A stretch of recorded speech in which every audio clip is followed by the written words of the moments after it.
Buenos días. Muchísimas gracias a las autoridades del Congreso por permitirme esta oportunidad de estar con ustedes. Y la charla de hoy es sobre crecimiento económico. Es decir, es la hora del crecimiento económico. Hemos concluido la etapa de la estabilización. No quiere decir que las cosas están perfectas, pero sí hemos concluido con la estabilización. Concretamente, cuando llegábamos, estábamos al borde de la crisis más grande de la historia argentina. Combinábamos, por un lado, el desequilibrio monetario de la previa al Rodrigazo. De hecho, el money overhang era el doble que el que teníamos en la previa al Rodrigazo. Para los que son más jóvenes, el Rodrigazo ocurrió en 1975, luego de años de controles de precios, déficit fiscal, emisión monetaria, todo tipo de controles. Y un día llegó un señor llamado Celestino Rodrigo y no le quedó otra que liberar, devaluar, y eso implicó una aceleración de la tasa de inflación de 6 veces, pasó del 30% al 180%, y la cantidad de pobres se multiplicó por 5, pasó de 5 a 25. También combinamos en esta herencia que recibimos un desequilibrio en el Banco Central 3 veces peor que lo que había en la previa de la hiperinflación de Alfonsín en el año 1989. Episodio que terminó con una inflación mayorista en orden al 5.000%. Concretamente, nosotros teníamos 4 bases monetarias venciendo en un día. Por lo tanto, ante algún evento complicado, se podría haber quintuplicado la cantidad de dinero en un día, lo cual también era combustible para una hiperinflación. Y como si esto fuera poco, teníamos indicadores sociales peores que los del año 2001. Por lo tanto, teníamos enfrente la peor crisis económica de la historia. Y por eso siempre tengo un gran agradecimiento a todo el equipo de gobierno por el coraje de acompañarme en esta jugada verdaderamente heroica, y muy especialmente a quien se sentó en la peor de las sillas eléctricas, el mejor ministro de Economía de toda la historia, Luis Toto Caputo.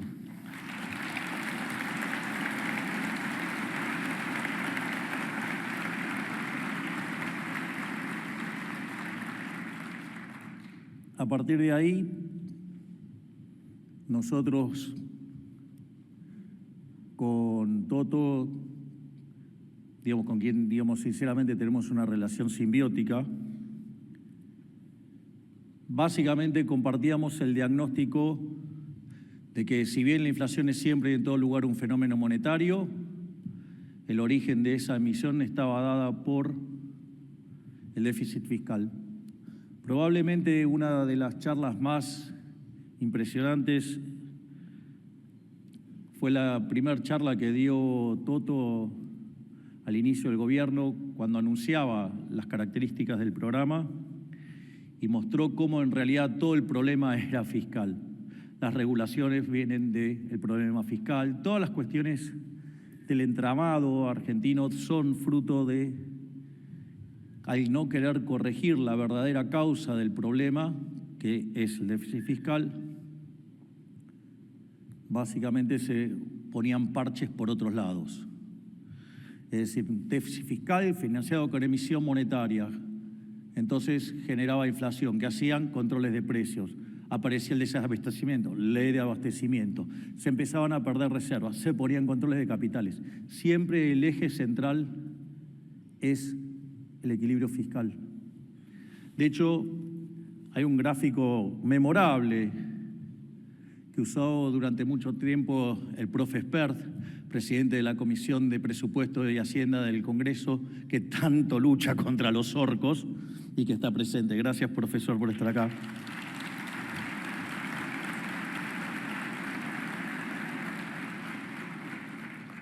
El profe mostraba, por ejemplo, las crisis argentinas. El Rodrigazo estalló con un déficit fiscal de 14 puntos del PBI, la tablita cambiaria con 11, la hiper de Alfonsín con 8, la convertibilidad con 7. Bueno, nosotros heredamos un déficit fiscal de 15 puntos del PBI, 5 en el Tesoro y 10 en el Banco Central. Y en ese contexto prendimos la motosierra e iniciamos el ajuste fiscal más grande, no solo de la historia argentina, sino de la humanidad.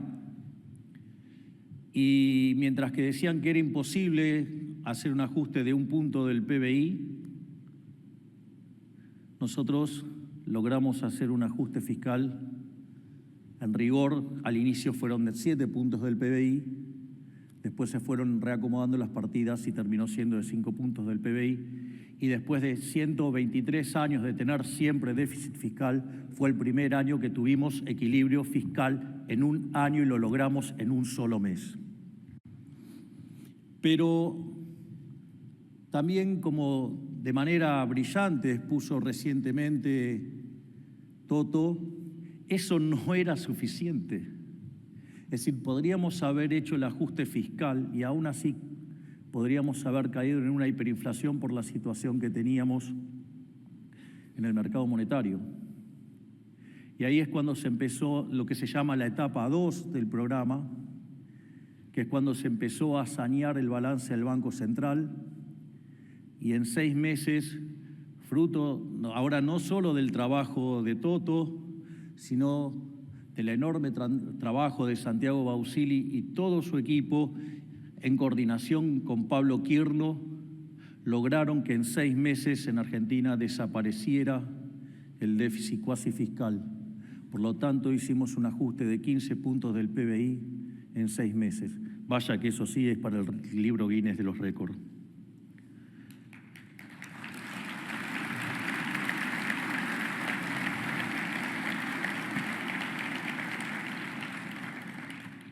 Y a partir de ahí, la tasa de inflación, digamos, yo suelo hablar de la mayorista porque es la que no tenía la contaminación tan fuerte, digamos, del problema de precios relativos como consecuencia de la pisada de precios que hizo el gobierno cavernícola anterior.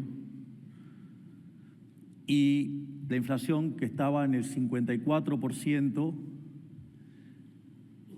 terminó el año en torno al 1%.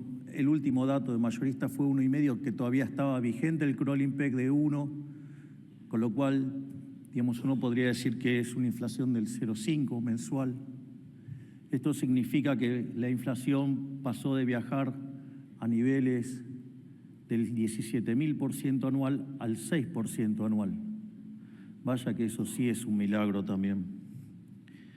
Pero, y eso además se hizo sin expropiaciones, o sea, se evitó una hiperinflación, digamos, que hace que los programas de estabilización sean más simples, digo, porque agarra todo licuado y se hace más fácil.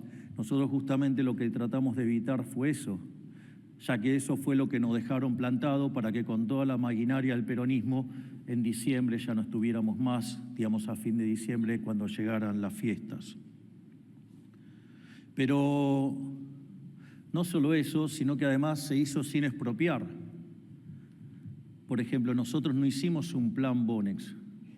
Nosotros todo lo que hicimos de la recomposición del balance del Banco Central fue hecho respetando los derechos de propiedad.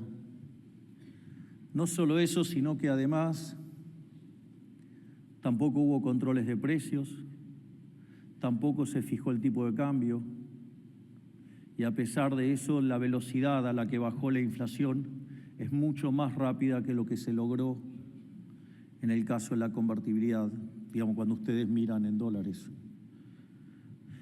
Pero, claro, cuando empezamos a estabilizar, primero era que no bajábamos la inflación. Y además lo hicimos recomponiendo precios relativos.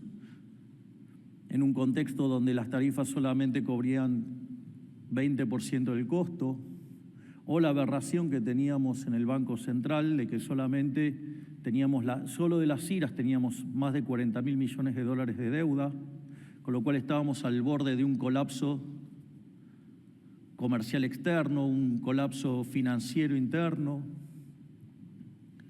y además se pagaban solamente 15% de las importaciones. Y en ese contexto, primero decían que no íbamos a poder bajar la inflación en los primeros meses del 30 a 20%, después que no la íbamos a poder bajar del 8%, después que no la podíamos bajar del 4%, después que no la podíamos bajar del 2%.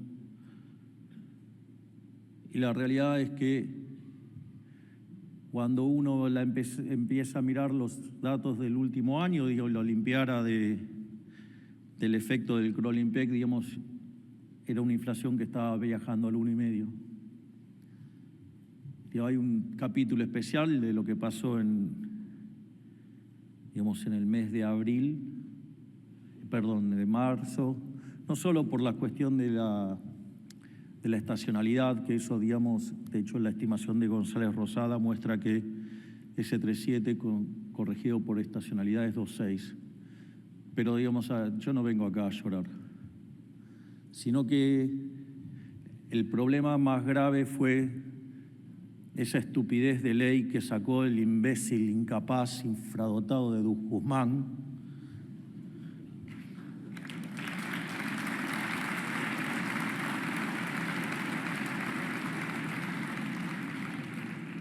que obliga, digamos, a tener que pasar un programa del Fondo Monetario Internacional por el Congreso. Es decir, el lugar donde están los degenerados fiscales. Miren, les voy a contar algo que me pasó a mí siendo diputado, y es interesante la anécdota porque nos incluye al profe Esper y a mí. Cuando ustedes, el presupuesto, digamos, cuando ustedes tienen la construcción, digamos, democrática es no taxation without representation. Entonces, consecuentemente, el presupuesto tiene que entrar por la Cámara de Diputados porque son los representantes del pueblo. Supongamos. No sé por qué se ríe. Bueno, síganme en el argumento. Ven, después yo hablo de los ñoños republicanos y tengo razón. Si acabo de decir esto, se me cagaron de la risa. Entonces, es interesante porque es la Cámara iniciadora del presupuesto. Porque en el fondo, digamos, va a haber que quitarle por la fuerza el dinero al pagador de impuestos para financiar el gasto público. Es decir, es el lugar donde debería respirarse la restricción presupuestaria. Y, bueno, Argentina 123 años seguidos de déficit fiscal, o sea, con lo cual, digamos, deben estar con, no sé, deben respirar con las máscaras de buzo, no sé. Pero más allá de eso, es interesante porque cuando ustedes están y se está presentando un proyecto y se discute una ley y demás, se nos asigna tiempo. Bueno, yo ahora estoy en otro poder, pero se nos asignaba tiempo. Y esto es muy interesante porque, salvo José Luis y yo, cada diputado que se le asignaba, no sé, 5 minutos, hablaba 10. Si se le daba 10, hablaba 20. Si se le daba 15, hablaba 30. Es decir, ¿cómo podía pretender que cumplan con la restricción presupuestaria si ni siquiera podían cumplir con la restricción de presupuesto que implicaba cumplir con la cantidad de tiempo para hablar? Imagínense si encima no saben dibujar un cero ni con un vaso. Claro, por eso sistemáticamente tuvimos déficit fiscal y desastre que tuvimos.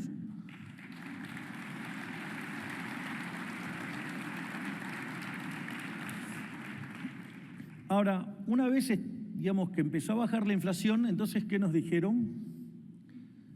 Las bestias con, digamos, genes keynesianos, que nos íbamos a meter en una gran depresión.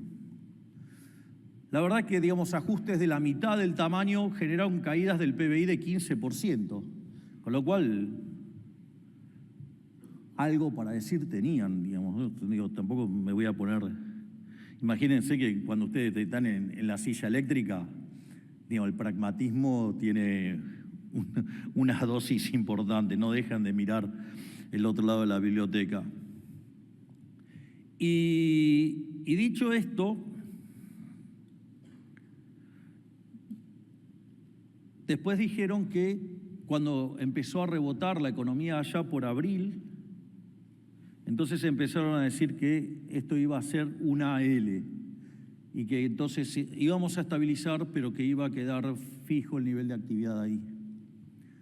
Pero sucede que la actividad empezó a crecer, el desestacionalizado empezaba a mostrar tasas positivas. Entonces, ahí empezaron a decir que íbamos a tener una pipita de Nike, pero muy suave. Después era la pipita de Nike. Después empezaron a entender que efectivamente era una B corta, o como dije yo, vamos a subir como pedo de bus y terminamos teniendo un tilde. Y efectivamente eso es así. Cuando uno toma el EMAE desestacionalizado, terminó 6 puntos por encima del nivel de diciembre del año anterior. Con lo cual no solo que hicimos el ajuste más grande de la historia, sino que además terminó siendo expansivo. Vaya si no se merece un aplauso este señor Toto Caputo.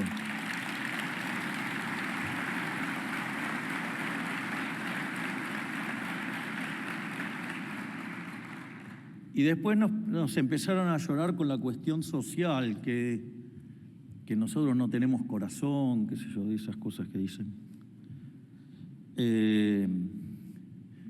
Y la realidad es que hace 11 meses que el salario real no para de subir, la tasa de desempleo no aumentó, y entre el trabajo hecho desde la macroeconomía, la enorme labor de Sandra Petovelo cortándole el curro a los gerentes de la pobreza y con Patricia Bullrich manteniendo el orden en la calle, esa mejora de la actividad, mejora del empleo, mejora de los salarios reales, hizo que la pobreza medida en la frecuencia mensual, que también está en los trabajos de González Rosada, las metodologías son todas similares, cambian solamente en la frecuencia temporal que se miden, y ese número que cuando sinceramos la economía saltó al 57%, hoy está en el 35%. Quiere decir que la pobreza cayó 22 puntos porcentuales,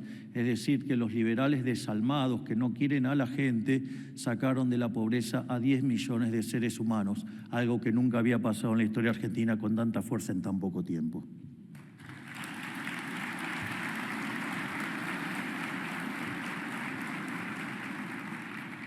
Finalmente, ante tantos logros, siempre algo tenían que criticar y empezaron, digamos, los sanateros del tipo de cambio real atrasado.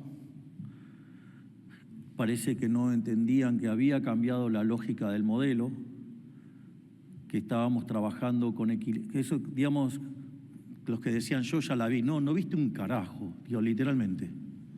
Básicamente porque nunca viste equilibrio fiscal, nunca viste base monetaria fija. Y entonces era, no, bueno, pero ¿por qué no abrís? Bueno, había un problema de stocks. Y nosotros dijimos que en cuanto pudiéramos resolver el problema del stock, íbamos a abrir el cepo. Es más, nosotros habíamos dicho que de cualquier manera el cepo se terminaba el 31 de diciembre del 25. Entonces, obviamente que la miserabilidad política y la incompetencia de gran parte de los economistas locales Decían que no íbamos a abrir el cepo en un año electoral, que íbamos a esperar que pasaran las elecciones. Y fruto de la maldita ley Guzmán, nosotros el 1 de marzo anunciamos que íbamos a hacer un programa con el fondo, que íbamos a sanear el balance del Banco Central, algo que veníamos trabajándolo desde agosto, septiembre del año anterior, cuando empezamos a ver que la economía no iba a tener insumo monetario. Y en ese contexto, cuando nosotros anunciamos el 1 de marzo que íbamos a ir a un acuerdo con el fondo y que tenía que pasar por el Congreso, algo que no pasó nunca en la historia, porque antes no estaba esa restricción hasta que la puso Guzmán. Por lo tanto, todos los que hicieron acuerdos con el fondo sin esa restricción y que se quejaron del modo de la masterclass que le metimos a la política y que les duele, porque todos esperaban que no lo pudiéramos pasar por el fondo, por el Congreso, empezaron a llorar como siempre los ñoños republicanos. Que dicho sea de paso, la verdad, digamos, no me importan sus sentimientos. Yo juego dentro de la ley, soy bilardista y dentro de la cancha vale todo. Todo lo que permite el reglamento, ¿estaba permitido en el reglamento? Sí, bueno, que la vayan a buscar, la tienen adentro.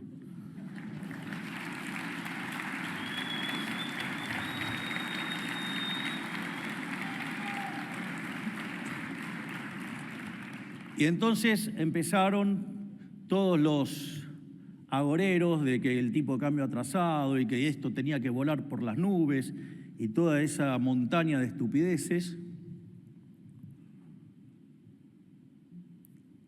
Durante marzo y mitad de abril nosotros teníamos un acuerdo de confidencialidad con el fondo y no podíamos hablar.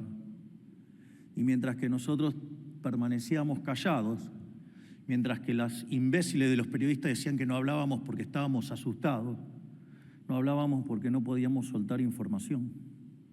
Y eso, digamos, todos los enemigos de los argentinos, pues ya no es un problema de que sean enemigos del gobierno, sino que son los enemigos de los argentinos, los que han lucrado durante los últimos 100 años con este modelo empobrecedor, ya sea los empresarios prebendarios, ya sean los políticos corruptos, ya sean los periodistas ensobrados, ya sean los sindigarcas o sean los profesionales funcionales a este conjunto de hijos de puta que cagaron el país.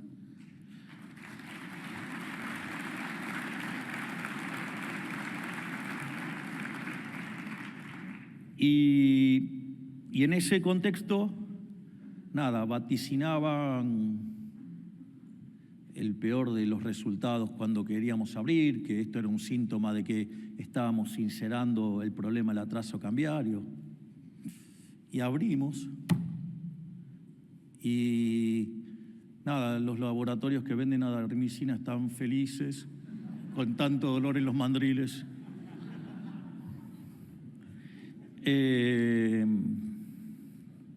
Así es que es increíble. Hay algunos que todavía hablan de atraso cambiario en un contexto donde el tipo de cambio está libre.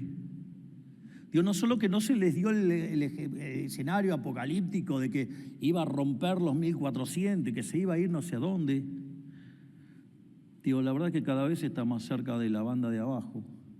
Y conforme pasa el tiempo y sigamos teniendo superávit fiscal y sacando pesos del medio, y que cuando hagamos la colocación del Bopreal y saquemos más pesos, y cuando empiecen a ingresar, digamos, los dólares de afuera, ay, cómo les va a doler.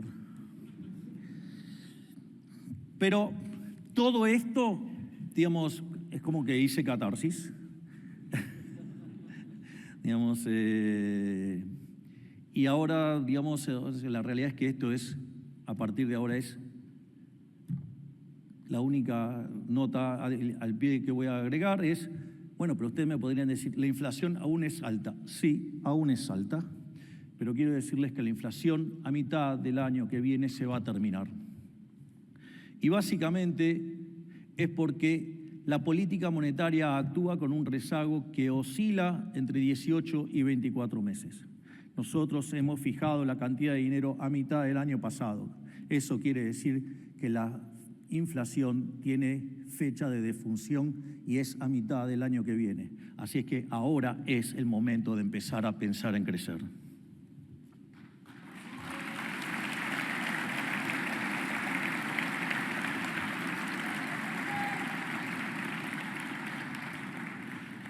Entonces, antes de empezar a hablar de crecimiento económico, hay dos reflexiones que para la charla para mí son muy importantes.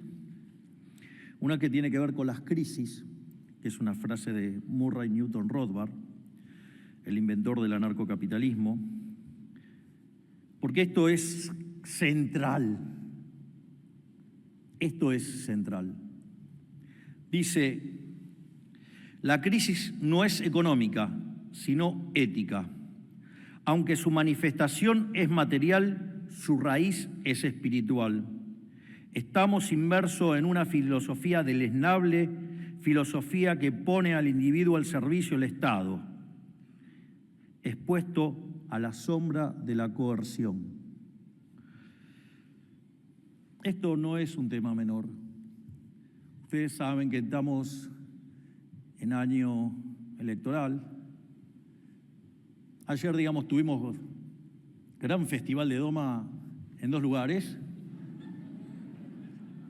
Ese gigante que tengo de jefe de gabinete, un gran ministro coordinador y que es el gran responsable de la aceleración que tomó la reforma en la segunda parte del año pasado y que hace que este gobierno viaje a una velocidad sideral. Nosotros festejábamos hace poco 500 días de gobierno. ¿Con cuántas reformas estructurales? 2.000. Somos el gobierno más reformista de la historia. Hicimos una reforma estructural 8 veces más grande que la que hizo Menem, solamente si tomamos el DNU 7023 y la ley bases. Pero en el año, además, metimos 900 desregulaciones más. Ya llegamos a 2.000 reformas estructurales. Y además hemos bajado más rápido la tasa de inflación que en el gobierno de Menem. Por lo tanto, les guste o no a nuestros detractores, este es el mejor gobierno de la historia argentina.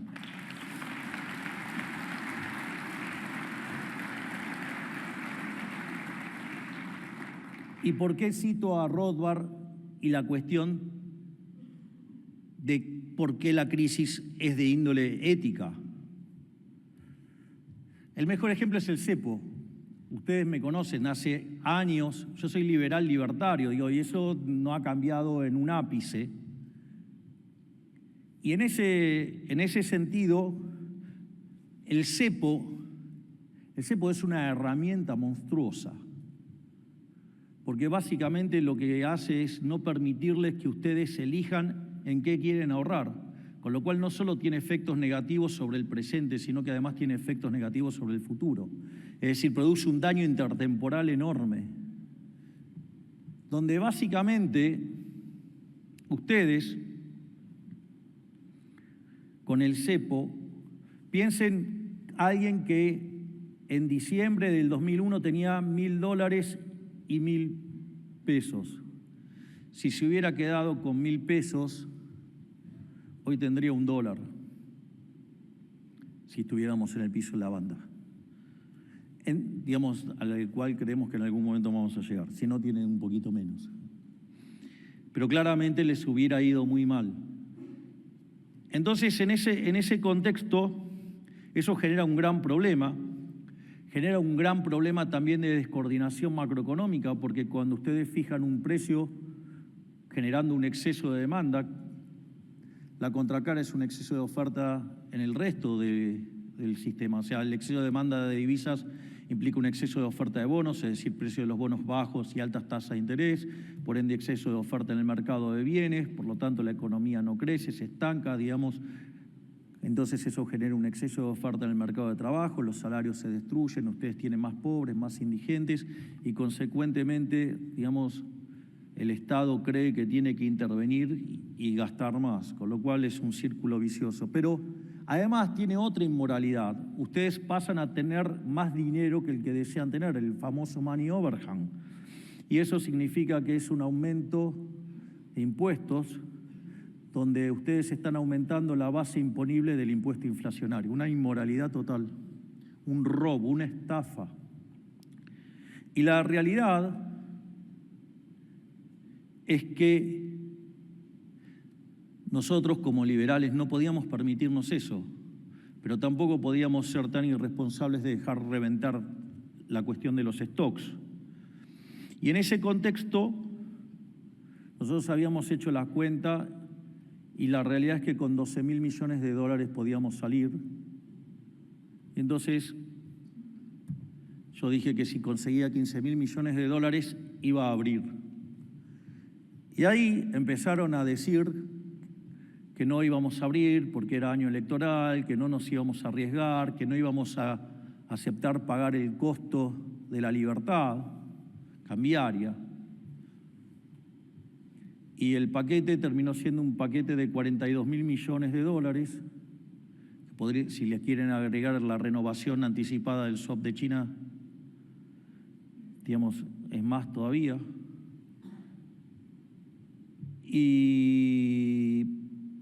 Pero teníamos 20.000 cash. Y a contrasentido de lo que decían los econochantas y los políticos, abrimos el cepo, porque la libertad no se negocia.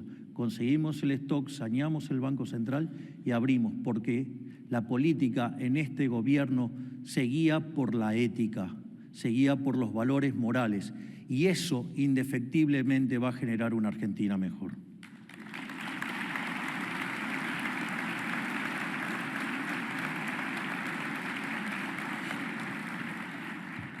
Ahora bien, pero ahora es la hora del crecimiento y a mí me gustaría contar algunos hechos estilizados del crecimiento para que más o menos puedan entender o asimilar la forma en la cual nosotros pensamos este tipo de cuestiones. Cuando uno estudia los libros de crecimiento, la gran mayoría de ellos arranca con algo que los que estamos acostumbrados a la literatura se llama el palo de hockey.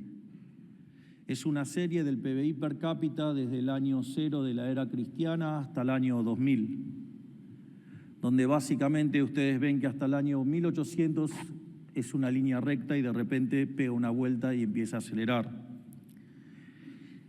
De hecho, si lo quieren fraccionar, el PBI, digamos, en todo ese periodo se multiplicó per cápita, ¿no? Por 13,8 veces. Sin embargo, en el lapso que va del año 1 al 1800, solo subió 50%, es decir, se multiplicó por 1,5, y eso todo se concentró después del descubrimiento de América. Mientras que ustedes cuando miran lo que ocurrió entre el año 1800 y el año 2000, se multiplicó por 9,2 veces.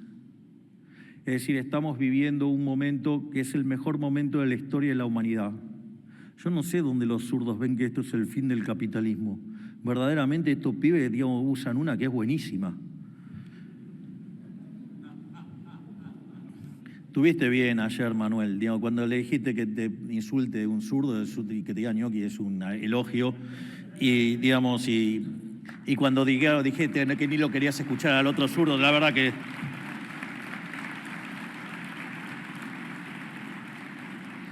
Y además, gracias por tanta doma.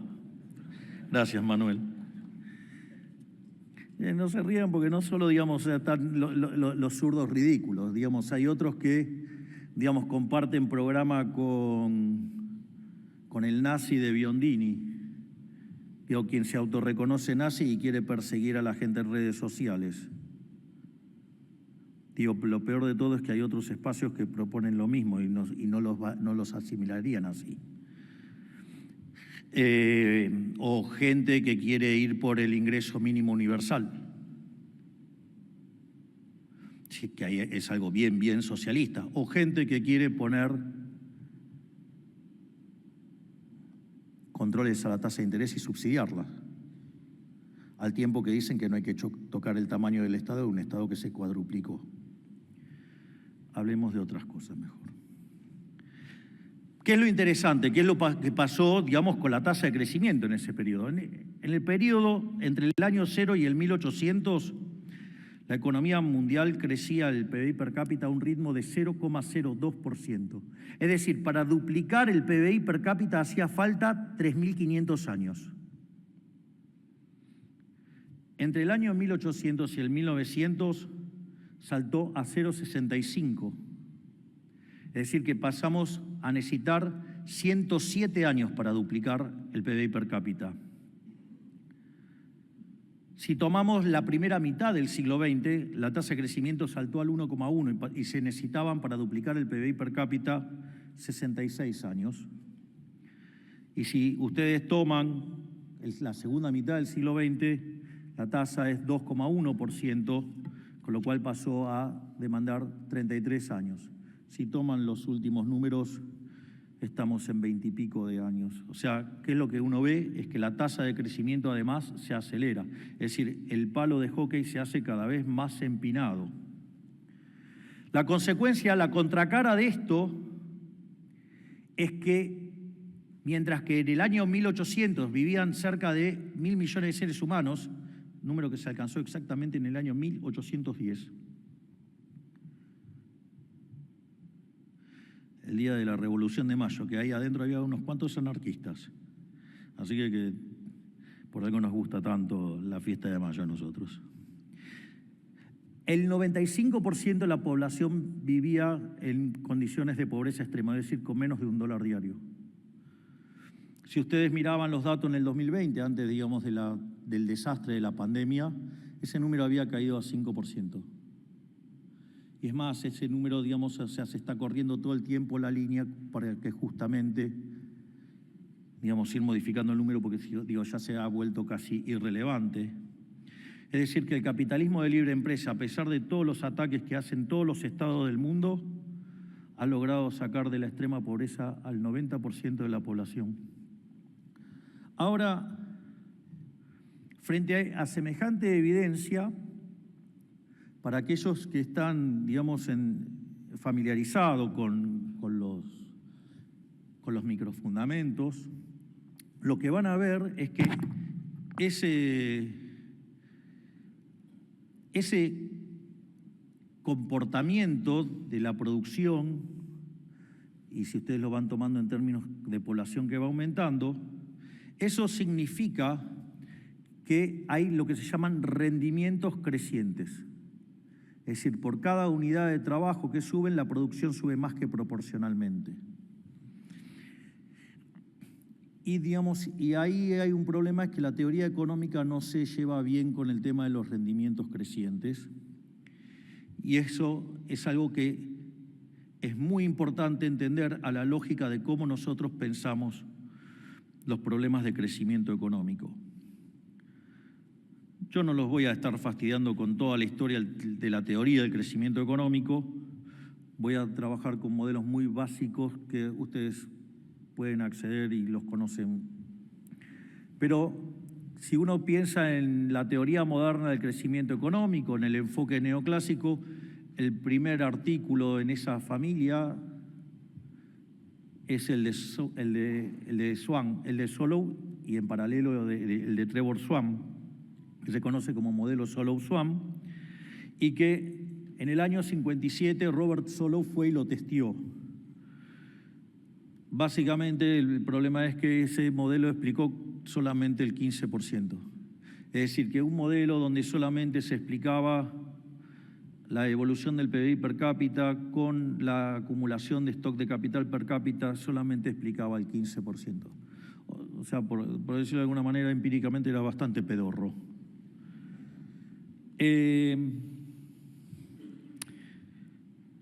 Obviamente que se intentó distintas formas de arreglar este problema, pero una de las críticas más interesantes que aparecieron fue la crítica del director del Departamento de Economía de Chicago de ese momento, que era George Stigler. Le dijo: tu problema es que no incorporaste el capital humano. En ese sentido, ahí nacen dos líneas de capital humano adentro de la Universidad de Chicago. Una es la línea de microeconomía, que es la que desarrolló Gary Becker, y la otra, muy importante, debería ser para todos nosotros, es la línea en términos de crecimiento económico que desarrolló Hirofumi Usawa y que fue el tutor de, sin dudas, uno de los más grandes economistas de la historia de Argentina, que fue Miguel Sidrausky.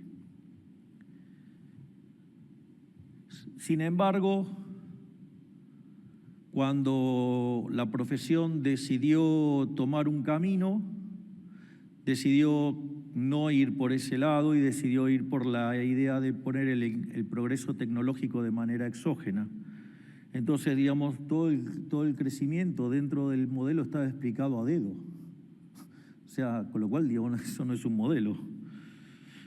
Y esta relación oscurantista encontró la luz allá por el año 1983, cuando Paul Romer, en su tesis doctoral, desarrolla el primer modelo de crecimiento endógeno basado en capital humano, cuyo tutor de tesis era Robert Lucas, quien, digamos, básicamente andaba atrás de los trabajos de Usawa. Y así es que aparece la teoría del crecimiento endógeno y donde la hipótesis con el capital humano, digamos, toma una mayor relevancia. Se inicia un muy fuerte debate durante todo lo que es la parte tardía de los 80s y durante todos los 90 hasta el año 2000. Y en todo ese debate, Gregory Mankiw, David Romer, no Paul Romer, David Romer y David Weil proceden a testear empíricamente ese modelo. Ese modelo hace que cuando incorporan el capital humano, el modelo en lugar de explicar 15% salta a explicar 85%, es decir, 70 puntos porcentuales de la explicación del crecimiento económico es el capital humano. Por lo tanto, una de las cosas muy relevantes dentro de nuestra política es el capital humano, a punto tal que no es que lo estoy diciendo ahora porque ahora llegó el momento de crecer. Es tan así que hoy nosotros somos admirados en el mundo y anda recorriendo el mundo explicando el caso argentino Sandra Petovelo por el Ministerio de Capital Humano. Es decir, nosotros ya la veíamos el día que llegamos.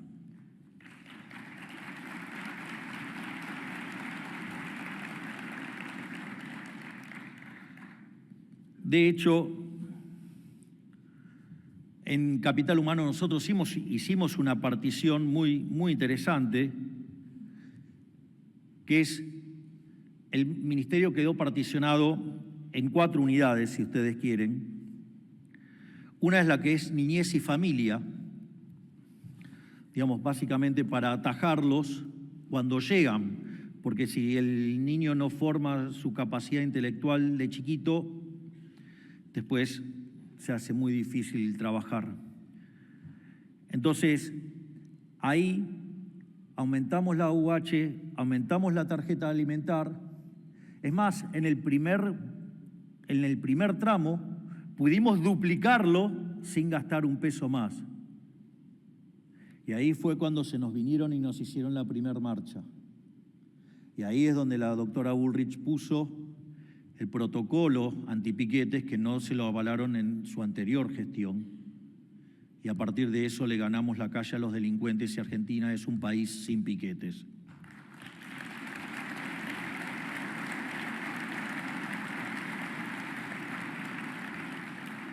El otro área es la salud, porque ustedes sí los pueden alimentar, pero si la gente se enferma, tampoco puede estudiar. Entonces, hay que asegurar el capital humano de primera generación.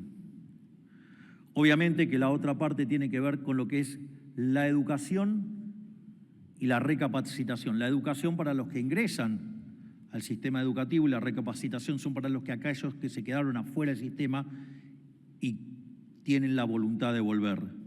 Y ese área está ligado con el trabajo. y ahí, digamos, ingresa toda la cuestión de la flexibilización laboral. Hay una parte en el decreto 7023. Seguimos avanzando en hacer reformas en el mercado de trabajo para dar más flexibilización y lograr que ese 40% que esté en el plano informal pase al plano formal, y una vez que el mercado laboral tiene el formato que corresponde, recién ahí se puede empezar a pensar la solución del problema previsional. Lo demás es demagogia. Por otra parte,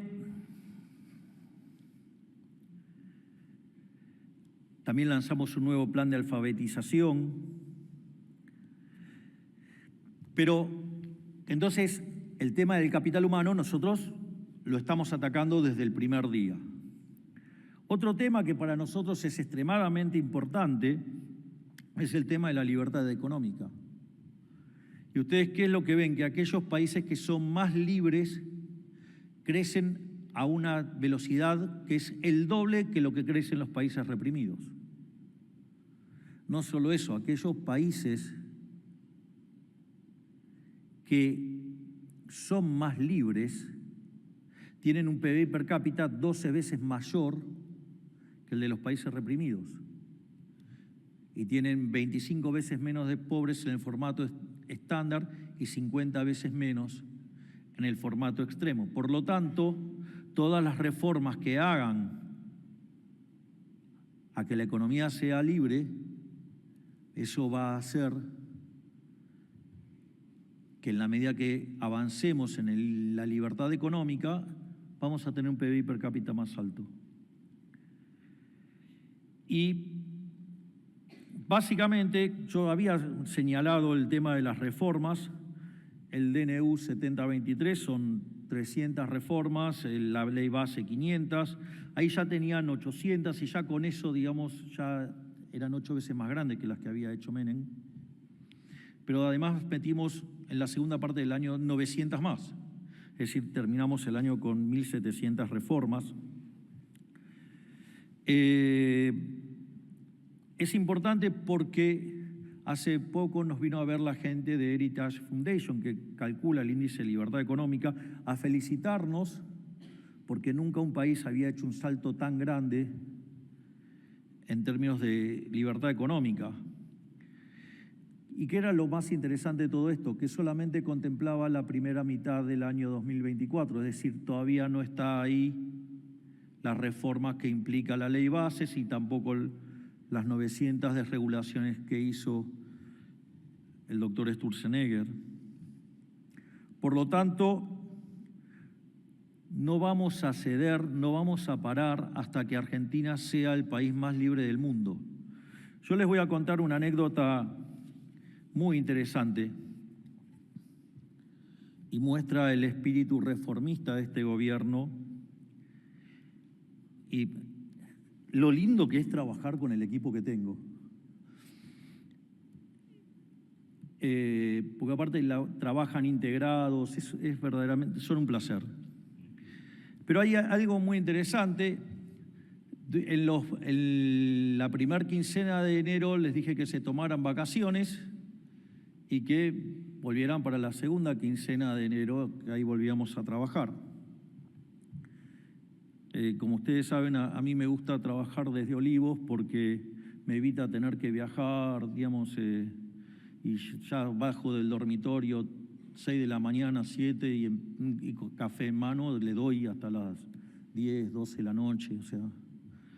Entonces, sí, ando en mameluco, porque si tengo un rato voy a ver a mis hijitos de 4 patas, Conan, Murray, Milton, Robert y Lucas Jr., pero al margen de eso, me escribe Federico Sturzenegger y me dice, no, tengo que hablar porque estoy muy preocupado. Bueno, entonces viene Federico a Olivos, me dice, no, estoy teniendo un problema, están saliendo muy lentas las reformas. Están saliendo muy lentas las reformas, me siento mal, esto tiene que ir más rápido.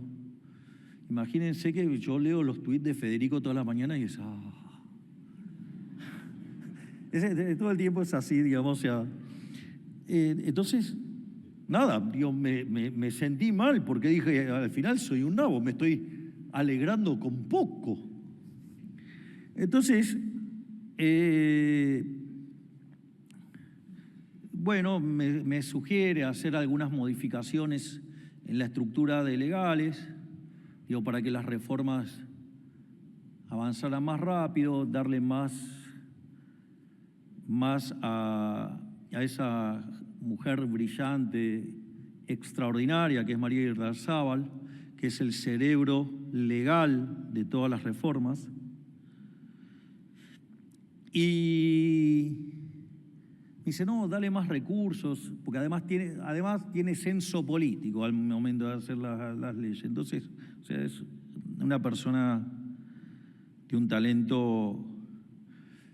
María es a nuestro gobierno lo que Liendo era a Cavallo, para que más o menos lo puedan visualizar. Entonces, nada, empiezo a mirar todo. Ahora agarro y pido un raconto de lo que estábamos haciendo. ¿Alguien se anima a pensar cuántas reformas había metido Federico en solo medio mes? Porque veníamos mal, según Federico. 65. Es decir, el equivalente de 130 reformas mensuales. Estamos hablando de 1.560 anuales. Eso lo que quiero que vean es que este es el gobierno más reformista de la historia y no vamos a parar hasta ser el país más libre del mundo. Pero no queda toda la cuestión ahí. Hay otro tema que este es el que a mí, digamos, ahora viene la parte, si ustedes quieren, áspera o más dura, digamos, en términos de teoría económica, y que es, digamos, yo ya hablé del rol del capital humano, hablé del rol de la libertad económica. Obviamente que, digamos, dentro de la libertad económica tienen un capítulo con lo que tiene que ver con la apertura, es decir, que ahí tienen 3 pilares. Dicho sea de paso, de un trabajo enorme que hizo Manuel Adorni, el domador del abasto, porque, digamos, el canal de la ciudad, el que deberían cerrar, digamos, está en el abasto. Yo era vecino de ese lado, de ahí. Una de las cosas que hicimos, nosotros teníamos un programa de gobierno muy ambicioso y todo el mundo decía que era imposible. Y una de las cosas que nos empezó a pasar cuando mirábamos las redes, la gente decía, esto es más de lo que voté. Entonces dijimos, bueno, vamos a testear cómo estamos. Y la realidad es que entonces Manuel empezó a recalar la información de lo que habíamos prometido y lo que estábamos haciendo. Digo, todo el mundo decía que era imposible lo que íbamos a hacer, con lo cual, digamos, o sea, si no hubiéramos cumplido nada, estaríamos en la regla de cualquier político. Pero, digamos, si lo hiciéramos linealmente, tendríamos que haber cumplido por lo menos el 25% de las promesas de campaña. Bueno, el año lo terminamos cumpliendo el 97% de las promesas de campaña y como ya abrimos el cepo y hay competencia de monedas, ya hicimos todo lo que habíamos prometido. Así que es la primera vez en la historia que en menos de un año y medio tienen un gobierno absolutamente exigente con las metas, que todo el mundo decía que era imposible y nosotros ya las cumplimos todas. Es decir, nosotros nos dedicamos a hacer posible lo que todo el mundo dice que es imposible.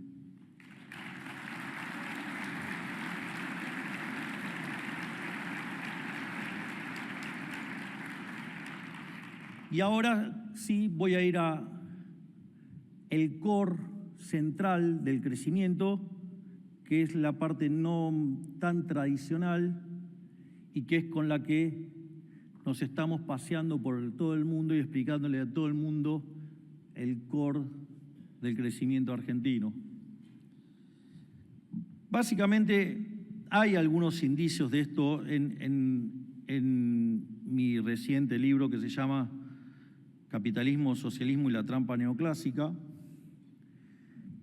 Y es el tema del rol de los rendimientos crecientes, digamos. Pero para entender el problema de los rendimientos crecientes hay que entender la naturaleza de la economía neoclásica. Ahora, si yo miro los rendimientos crecientes, que, digo, para los que saben de equilibrio general, la literatura llama como no convexidades, estructuras de mercado concentrada, en el límite hasta monopolios. En ese contexto, según la teoría neoclásica, las estructuras concentradas o monopolios son malas. ¿Y alguien me puede explicar por qué si en los últimos 250 años pasamos de la pobreza extrema del 95% al 5% en un mundo donde multiplicó por casi 10 veces la población? ¿Alguien me puede explicar por qué eso es malo? Hoy un ciudadano medio de un país razonable vive mejor que lo que vivía cualquier emperador. ¿Alguien me puede explicar por qué eso es malo? Digo, ¿por qué los economistas somos tan arrogantes que cuando el modelo no mapea con la realidad lo llamamos fallo de mercado? No, no es un fallo de mercado, es un problema del modelo que es una porquería.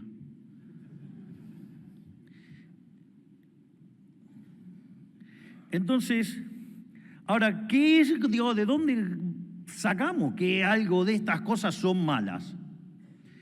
Y ahí, como no podía ser de otra manera, viene de alguien que era medio zurdito, que se llamaba Wilfredo Pareto.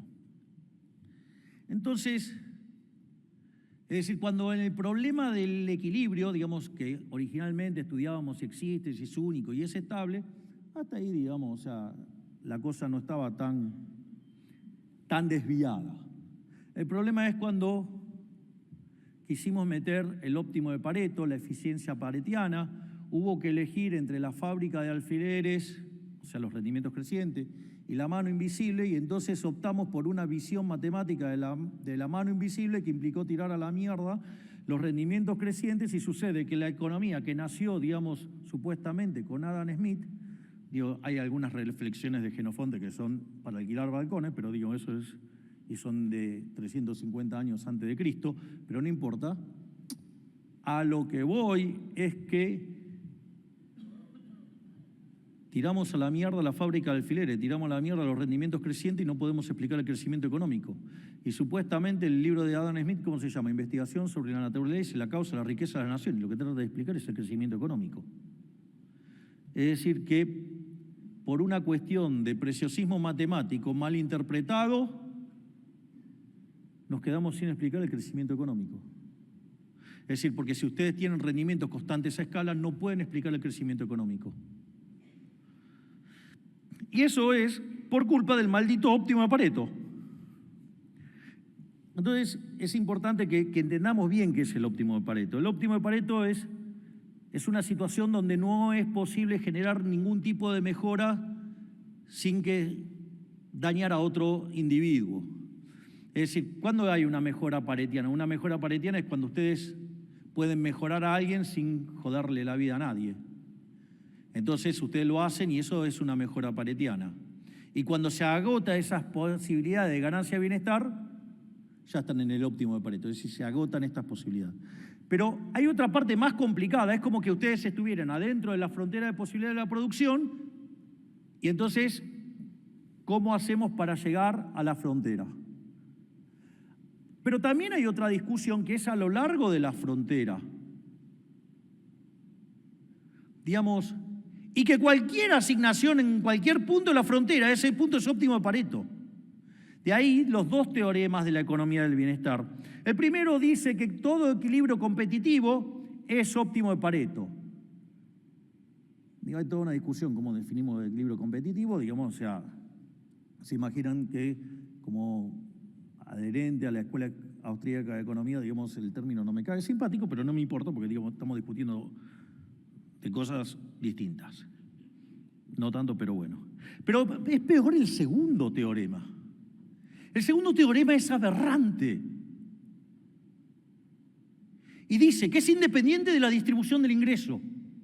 Es decir, ustedes pueden alcanzar el óptimo de Pareto independientemente de la distribución del ingreso. Suena muy simpático, pero es una tremenda cagada eso. Si ustedes tienen que definir una economía, cuando ustedes estudian equilibrio general, estudian Debré, entonces, ¿cómo define una economía Debré? Entonces, digo, define economía de propiedad privada. ¿Qué tiene? Dice E igual, abre llave, tiene U, o sea, la función de utilidad, la preferencia, T, digamos, para reflejar la tecnología,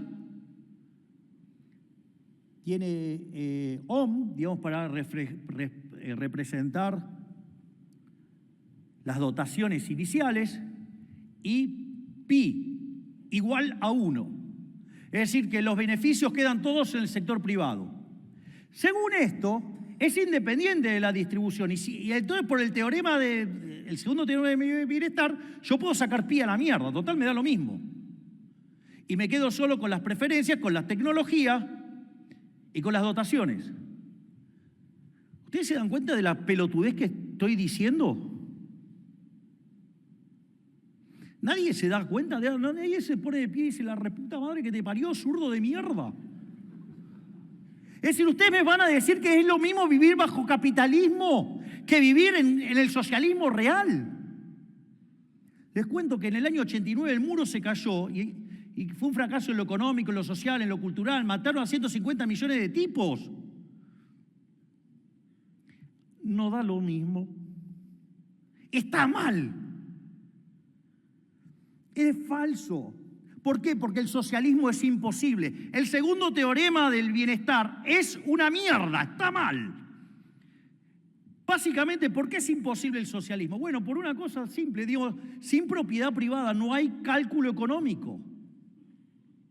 Ustedes intercambian bienes y en el momento que intercambiaron los bienes, supongamos que hay dinero, después podemos discutir qué es dinero. ¿Eso qué hace? Marca un precio. Yo les doy mis anteojos a cambio de X cantidad de plata. Entonces, ustedes agarran, eso se convierte en un mecanismo de transmisión de información. Eso coordina, algunos van a ser compradores, otros van a ser vendedores, y genera un ajuste. Porque si no coinciden oferta y demanda, va a variar el precio. Si ustedes no tienen propiedad privada, no marcan el precio. Si no marcan el precio, el sistema queda a la deriva. Por eso, digamos, ustedes en socialismo le daría lo mismo hacer una ruta o un puente de oro, de cristal o de cemento. Si total no hay precio, total paga otro. La otra, por eso, digamos, parte de lo que hacían los espías comunistas era mandar gente a ver cómo eran los precios. La otra es imposible porque el conocimiento es disperso. Este es lo que Hayek decía, el uso de la información en la sociedad. El conocimiento está disperso. Y el único mecanismo que inventó el ser humano, que debe ser una de las invenciones más maravillosas que tuvo el ser humano, y que no lo inventó nadie, porque lo inventó por el orden espontáneo, fue el sistema de precios. Donde cada uno con su voluntad de comprar o vender, digamos, transmite información. Y para eso no necesita que sea nada descentralizado. No necesita un organismo centralizado para hacer eso. De hecho, no lo puede hacer nadie eso. Y ahí, digamos, aparece también el planteo que hace Israel Kirchner y Jesús Huerta de Soto sobre la imposibilidad del socialismo y el rol de la información que hay que crear y descubrir en todo este proceso. Si yo tengo una empresa A que produce un determinado bien y tiene desperdicio, bueno, se quiere sacar el desperdicio de encima, va a tener que pagar para sacarse el desperdicio de encima. Pero sucede que hay una empresa B que produce otro producto que necesita como insumo el desperdicio de la otra. Entonces puede aparecer un tipo en el medio que dice, pará, yo le puedo pagar a este para sacar el insumo a este y vendérselo al otro. Y en el medio gana plata. Es decir, descubrió una oportunidad de negocio y la estaba aplicando. Consecuentemente, Ahí yo tengo una ganancia de bienestar. Pero eso solamente puede ocurrir si hay precios. Si no hay precios y si quiero ejercer esa actividad, me van a robar los resultados, no va a ocurrir. Entonces, la coacción que genera el Estado imposibilita que eso ocurra. Por eso digo, el socialismo, digamos, siempre genera miseria. Porque no tiene el rol del sistema de precios coordinador y además, o sea, rompe cualquier intención de hacer algo. Digo, al margen que hay un problema de incentivo de que, digamos, si el que trabaja bien se lleva lo mismo que el que no hace nada, ¿para qué van a trabajar? Entonces, ustedes tienen problemas de índole estático y problemas de índole dinámico. Es decir, el primero es cómo hacen para recopilar toda esa información. Supongamos que inventan la megacomputadora que lo hiciera. Aún así, no lo van a poder hacer. ¿Saben por qué? Porque mucha de la información que necesitan ustedes para actuar es tácita. Tiene que ver con el know-how. Yo el otro día en una charla hacía el chiste, digamos, con mi amigo Mike Bogiano. Le dije, bueno, yo lo llamo a Michael Jordan, le digo que me diga cómo hace para volcar la pelota en el aro. Nada, por más bien que lo pueda llegar a volcar Michael Jordan, cosa que dudo que lo pueda hacer, pero si lo hiciera, Mike no lo puede hacer, digamos, en principio no mide 1,98 m, ¿no? Miren si se lo pedimos a Shaquille O'Neal, que mide 2,30 m, menos. Así que, con lo cual, eso hace que ya, digamos, no se pueda hacer. Pero otra cosa más, el mercado es un proceso de descubrimiento, y como es un proceso de descubrimiento, la información que necesitan para actuar es una información que se va creando en el mismo momento que van actuando. Sin embargo, esa información nunca puede llegar en tiempo y forma al órgano, digamos, de control que necesita esa información para resolver el problema de la asignación. Por lo tanto, digamos, nunca va a llegar en tiempo y forma. Y cuando la información llega y toma decisiones son siempre equivocadas. Solo de casualidad podría funcionar. Pero no solo eso, sino que además, ¿cómo es que se salvaba la gente bajo el socialismo real? Haciendo transacciones en el mercado ilegal, en los mercados paralelos. Es decir, que la única forma que tenía el socialismo de que la gente no se le cagara de hambre es permitir que la gente evadiera los controles. O sea, es un oxímoron. Es decir, para que pudieran funcionar tenían que dejar de hacer controles. O sea, son unas contradicciones en sus términos y no se dan cuenta encima. Fíjense que el primer año, o sea, ustedes cuando empieza el año le tienen que poner un año. Por ejemplo, este año es el año de la reconstrucción. Pero el año pasado, ¿cómo le pusimos? El año de la vida, la libertad y la propiedad. Es decir, justamente estábamos pensando en esto para que la economía empezara a crecer. De ahí que he repetido hasta el cansancio la definición del liberalismo de Alberto Benejas Lynch, hijo. El liberalismo es el respeto irrestricto del proyecto de vida del prójimo basado en el principio de no agresión y en defensa del derecho a la vida, a la libertad y a la propiedad. Fíjense que esto está mostrando algo de cómo debe funcionar el sistema y que cuando lleguemos al remate, estoy cerca, créanme que no estoy tan lejos, van a ver que va a tomar total sentido. Y en esa cuestión, digamos, cuando empezamos a comparar el maldito óptimo de Pareto contra lo que pasa en la realidad y cuando la realidad da otra cosa, lo llamamos fallo de mercado y hay 4 fallos de mercado, que básicamente son las no convexidades, es decir, los monopolios, las externalidades, los bienes públicos y los fallos de información, que por un lado tenemos todo el trabajo de la teoría de contratos, con los problemas de selección adversa, con moral hazard, riesgo moral y el señalamiento, o digamos los fallos de coordinación, es decir, que básicamente es un problema de teoría de los juegos. ¿Alguien se dio cuenta que es el dilema de los prisioneros? ¿Por qué funciona el dilema de los prisioneros? Sí, pero la información está bloqueada ¿por quiénes? Por los captores. Es decir, que los fallos de coordinación en la economía son fruto de que existe el Estado bloqueando la comunicación entre los agentes. El Estado siempre es el problema, nunca la solución. Por eso es que hemos achicado 30% el tamaño del Estado haciendo, digamos, el ajuste que hicimos y que recayó principalmente en el sector público, y eso es lo que hizo que el ajuste fuera expansivo.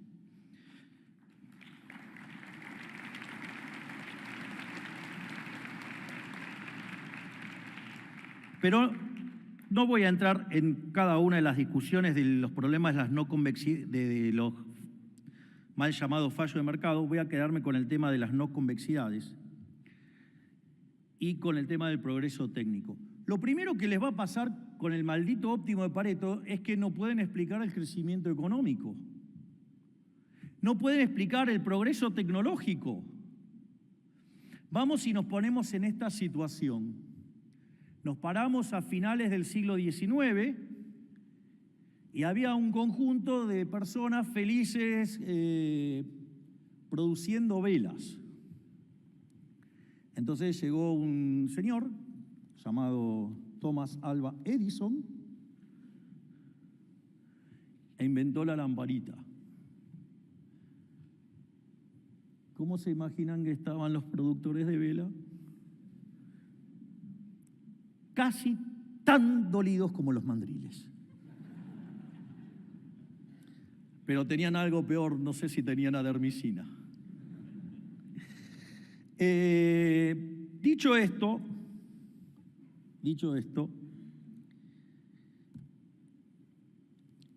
lo primero que tienen que comprender es que eso no es óptimo de Pareto.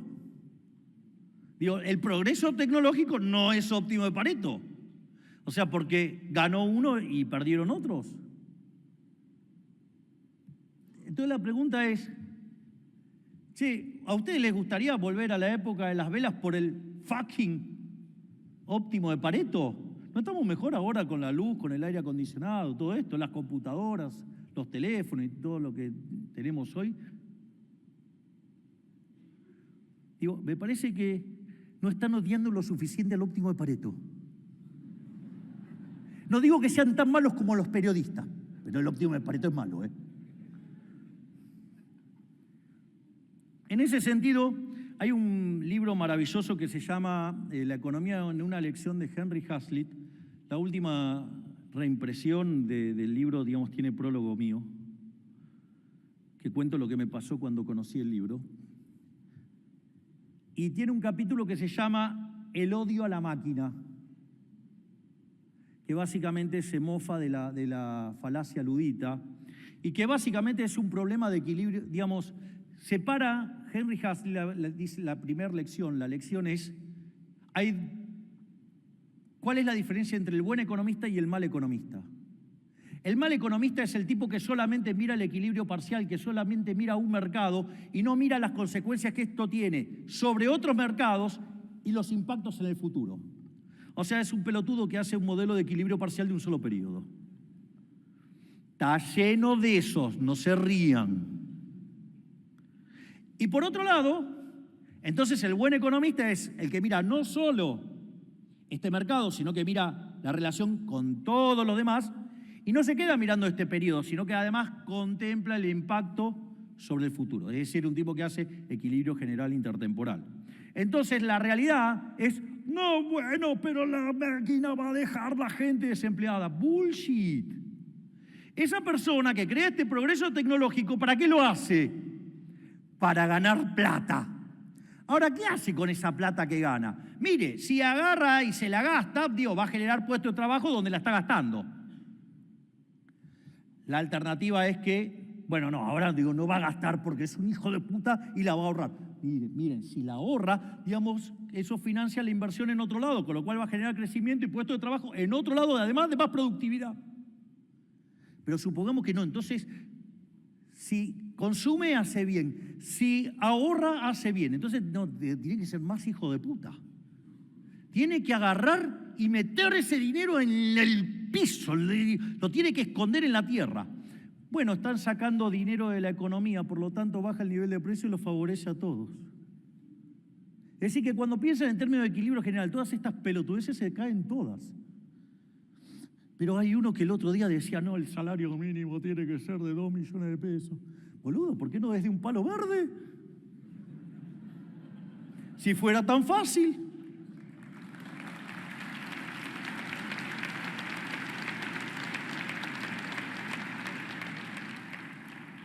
Entonces, pero la economía entonces trató de ver cómo carajo arreglaba este problema. Entonces lo primero que hizo, bueno, vamos a meterle un parche al modelo de Solow. Entonces apareció, el primer parche, digamos, lo puso Edmund Phelps, que se llama la regla de oro. Entonces trató de buscar una maximización del consumo. Era un parche, y como parche no arregla el problema. Entonces dijeron, no, bueno, el problema es que este modelo no es óptimo, o sea, digamos, era el problema de la eficiencia dinámica. Vamos a arreglar el problema de la eficiencia dinámica. Cuando queremos arreglar el problema de la eficiencia dinámica, dos autores, uno Cass y el otro Koopmans, por separado, uno en continuo, el otro en discreto, empiezan a revisar y encuentran que en el año 1928 había un pibe que se llamaba Frank Plumpton Ramsey, que tenía una excelente relación con John Maynard Keynes. Digo, pero no en lo académico, extraacadémico. No sé por qué se ríe, manga de machirulos. Entonces, en ese contexto, ¿qué es lo que sucede? Tenía un modelo de ahorro óptimo. Entonces rescatan ese modelo y es lo que hoy en la literatura se conoce como modelo de Ramsey. No es tal cual porque Ramsey tenía un problema, digamos, de cómo poner el descuento, consideraba que era inmoral, había toda una discusión ahí. Pero bueno, digamos, acá Koopman eso no le importó un tres carajos, necesitaban acotar el conjunto, le pusieron una tasa de descuento, digamos, de preferencia intertemporal más grande que la población y acotaron la función de utilidad y pudieron resolver el ejercicio. Más allá de eso, de cuestiones de índole matemática, ¿cuál es el problema con este modelo? Bueno, sí, ahora es óptimo todo. ¿Y cuál es el resultado? Cuando va el steady state, colapsa el mismo resultado. Porque lo que termina mandando es la restricción de presupuesto y la restricción de presupuesto es la función de producción. Entonces, si usted trabaja con esta función de producción neoclásica que tiene rendimientos constantes a escala o rendimientos marginales decrecientes, tendrán óptimo de Pareto, les permitirá conseguir un máximo, pero ¿cuál es el problema?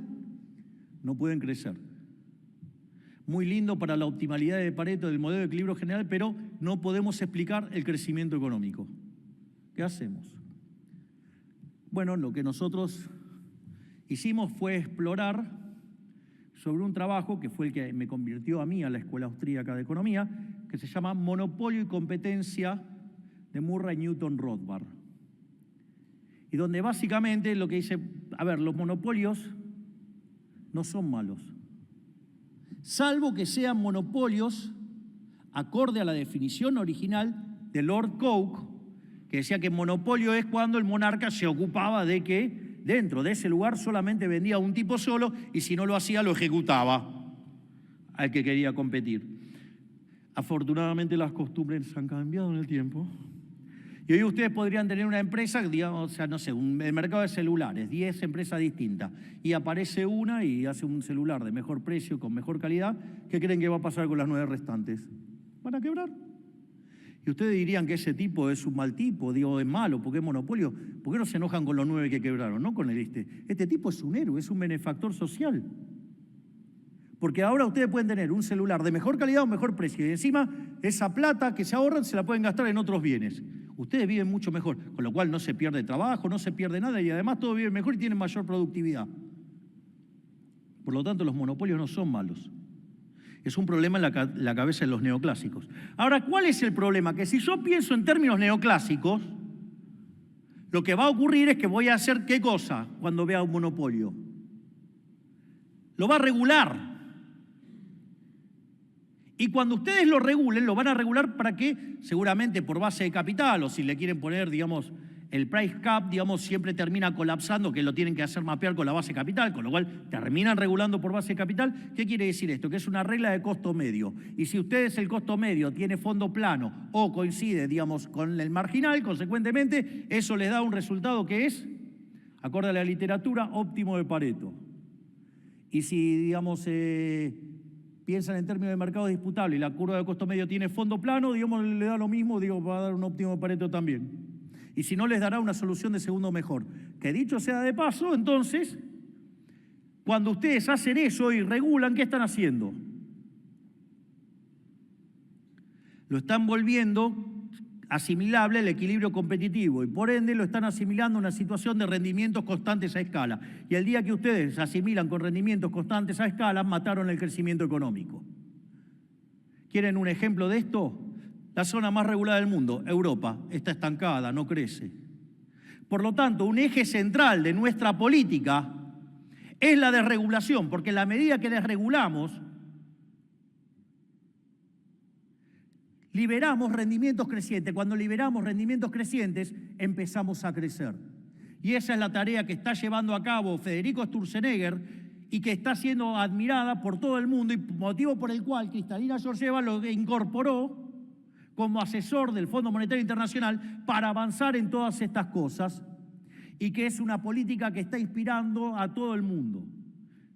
Con lo cual, digamos, o sea, gracias a Toto y gracias a Federico, cuando termine mi mandato voy a poder vivir tranquilo de dar conferencias.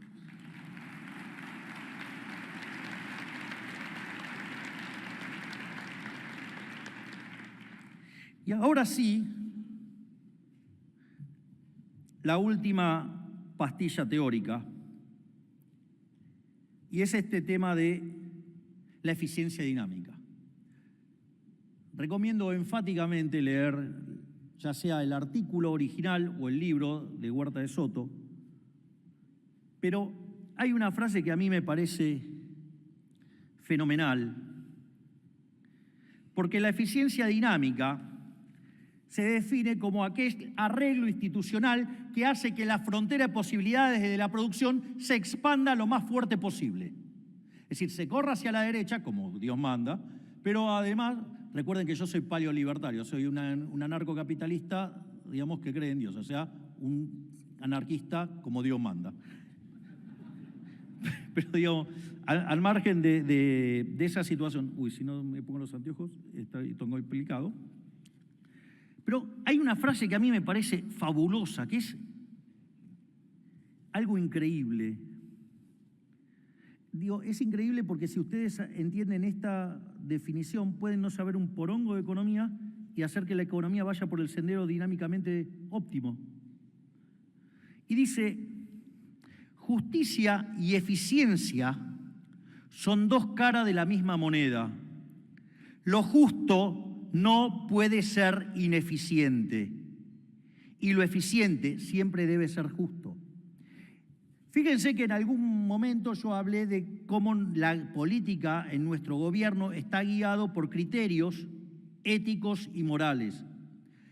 El marco general de esa ética y moral que lleva a cabo este gobierno es la definición de liberalismo que ha dado Alberto Venegas Linchijo.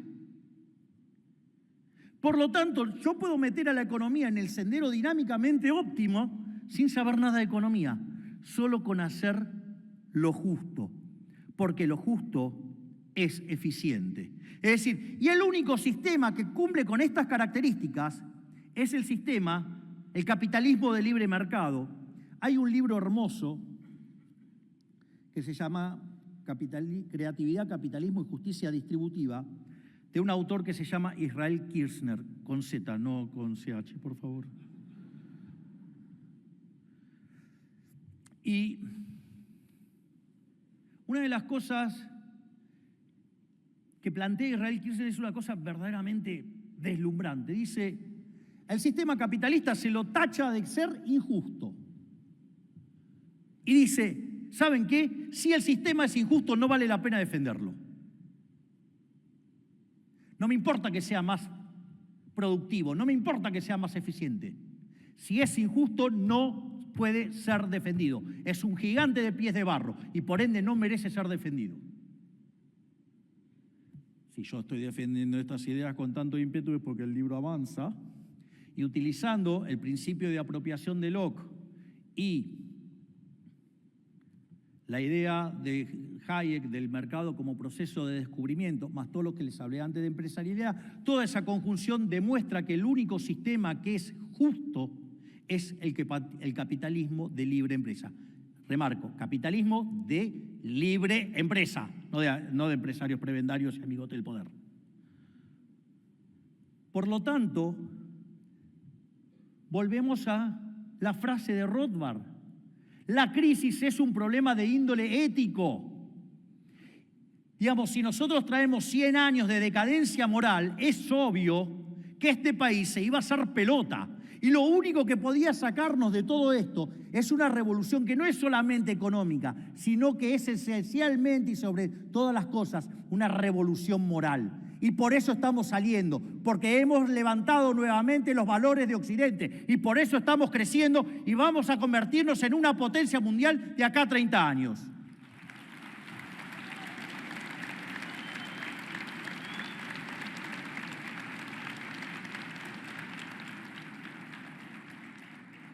Y ahora sí, solo queda esto.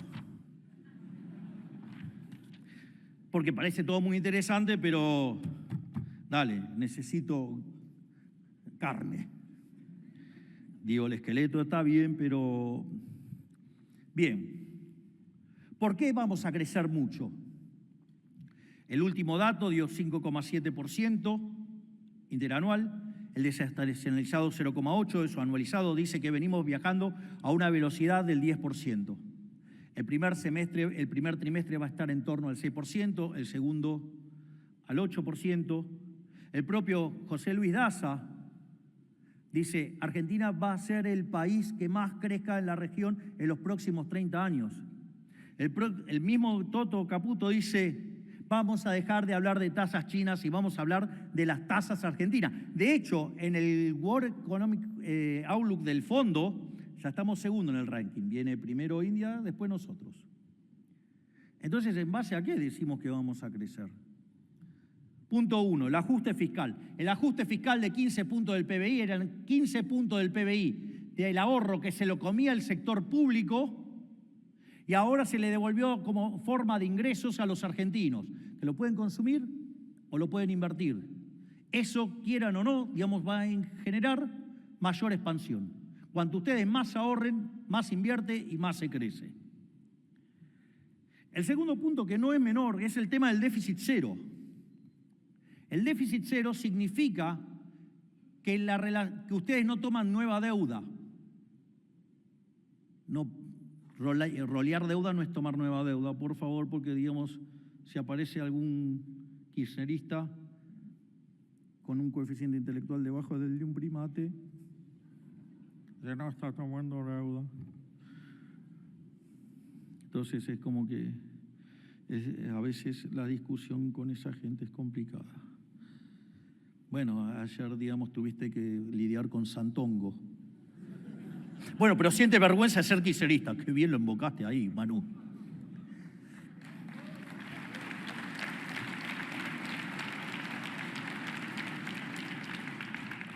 Ahora, la contracara de esto es que entonces, si la economía no crece o crece poquito, la relación deuda-producto entonces es decreciente.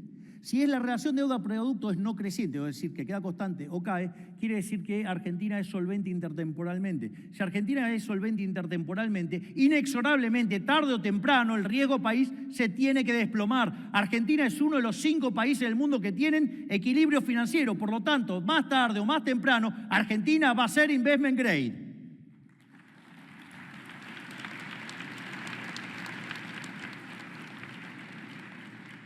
Hago una aclaración, digamos, porque veo tantas falencias en temas de economía internacional monetaria, de gente que se preocupa por la acumulación de reserva cuando hay tipo de cambio flexible.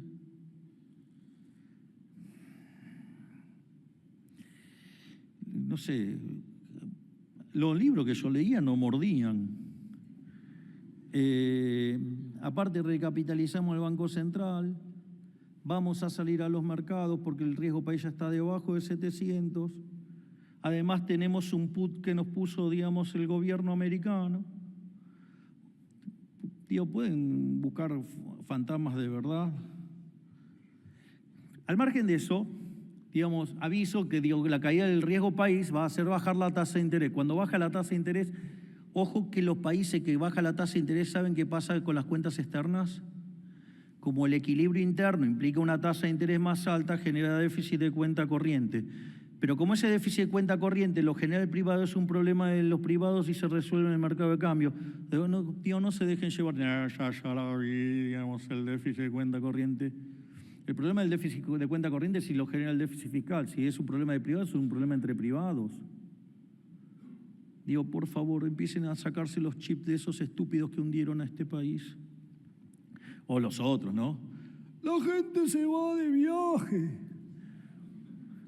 Digo, ¿qué quiere? ¿Que seamos una manga de miserables que no podemos ni movernos de la casa? Digo, tenemos que poner en verano, ¿qué hacemos? Ponemos un fuentón de agua para refrescarnos. Sí, digamos, o sea, vamos a ser ricos y como parte de eso vamos a viajar por todo el mundo, sí. ¿Cuál es el problema si la saco del bolsillo mío? Digo, muchos blanquearon y esa plata que blanquearon, que entra como ingreso de capitales, sí, se la fueron y se la fumaron en otro país de vacaciones. ¿Cuál es el problema? Digo, por favor, digamos, traten de poder identificar a los simios. Bueno, no, lo del planeta de los simios son más inteligentes que digo, estas bestias. Pero más allá de eso, hay un trabajo maravilloso de Juan Pablo Nicolini que dice: el déficit cero me asegura un piso de crecimiento per cápita del 4%. Les puedo asegurar que estoy fuertemente comprometido con mantener el equilibrio fiscal. De hecho, frente al deterioro de las condiciones externas, necesitamos solamente un 0.3 de superávit primario y decidí que lo pasemos a 1.6. Y para tener un orden de magnitudes de lo que estamos haciendo, porque no va a faltar el pelotudo que diga, no, pero el año pasado era 1,7. Primero, digamos, si el PBI se agranda y los intereses están siendo lo mismo, es menos plata. Pero entonces el término de PBI es menos.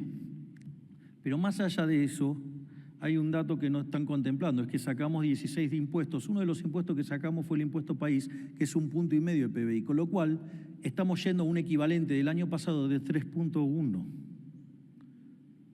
¿Se dan cuenta? Lo que pasa que ¿qué es lo que dijimos nosotros? Que en la medida que la economía crezca vamos a bajar impuestos. La economía está creciendo, ¿qué hacemos? Bajamos impuestos. Somos el primer gobierno de la historia que baja impuestos.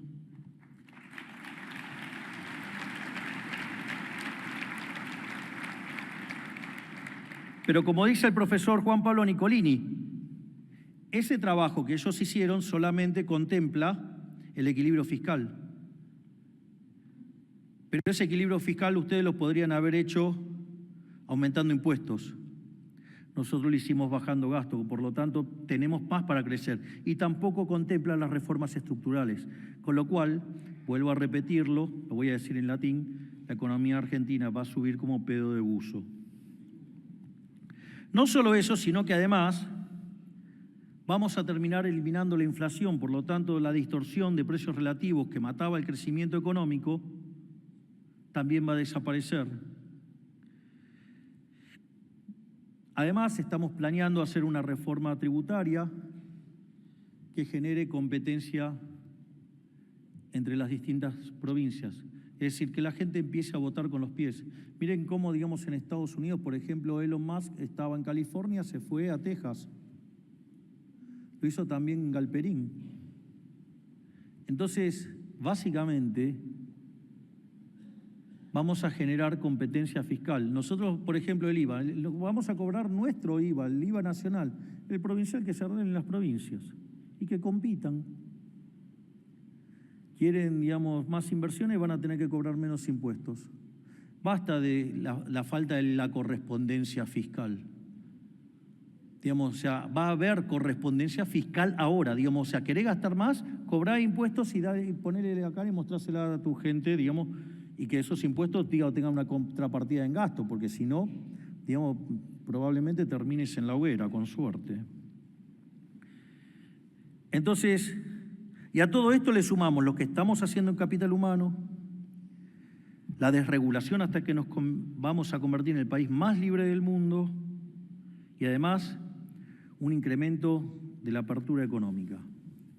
Consecuentemente, estimados, bienvenidos a la nueva Argentina, porque estamos haciendo Argentina grande nuevamente, Que Dios los bendiga, que la fuerza del cielo nos acompañen. ¡Y viva la libertad, carajo!